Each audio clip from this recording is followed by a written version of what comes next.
ওয়াদা করে বলছি, আপনার যেই সন্তান কবরে গেছে তাদের আরো যদি 100 ভাই মাটির উপরে থাকে, সেই 100 সন্তান ইনকিলাবের কর্মীরা। ইনকিলাব মঞ্চের অন্তত একটা কর্মীও বেঁচে থাকতে খুনি, ফ্যাসিস্ট, গণহত্যাকারী আওয়ামী লীগের পুনর্বাসন চলবে না। বন্ধুরা আমার, একটা কথা মনে করিয়ে দিতে চাই, এইখানে এমন বোন এসেছেন যার স্বামীকে পিলখানায় খুনি আওয়ামী লীগের তাপসের গাড়িতে তুলে তারপরে আগুন জ্বালিয়ে দেওয়া হয়েছে। শাপলা আহারে পিলখানায় তো নাম কাওয়াজতে একটা কমিশন হয়েছে। শাপলার সবাই গরিব বলে, গ্রাম থেকে এসেছে বলে যেই গণহত্যা শাপলায় হয়েছে, তাদের নামে কি একটা কমিশন করতেও এই সরকারের লজ্জা লাগে?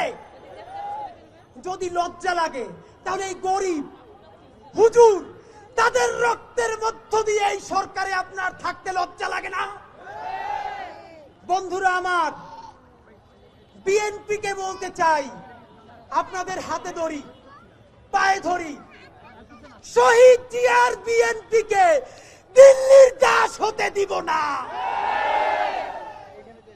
জামাতে ইসলামের ভাইদেরকে মনে করিয়ে দেই, সাইদি সাহেবের রায়ের পরে 2 শতাধিক মানুষকে 2 দিনে পাখির মতো গুলি করে হত্যা করা হয়েছে।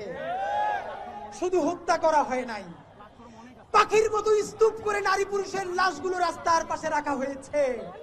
গণহত্যাকারী আওয়ামী লীগ তাদেরকে যারা দেখেছে তারা হলো সেই দিল্লি, ভারত।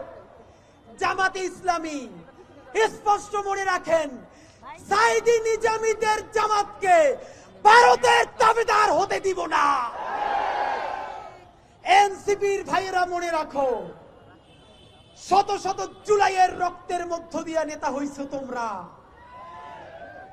যদি এই জুলাইকে বেঁচে দিয়া দিল্লির দাসত্ব করে ক্ষমতায় আসতে চাও, হাসিনার চেয়েও ভয়ানক পরিণতি হবে।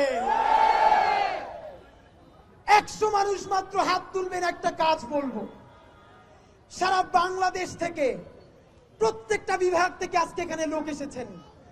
শহীদ পরিবারের সন্তানদের মধ্য থেকে আমি তাদের অনুমতি নিয়ে আপনাদেরকে একটা কর্মসূচি ঘোষণা করতে চাই। মনে করিয়ে দেই, 36শে জুলাই হতে আর মাত্র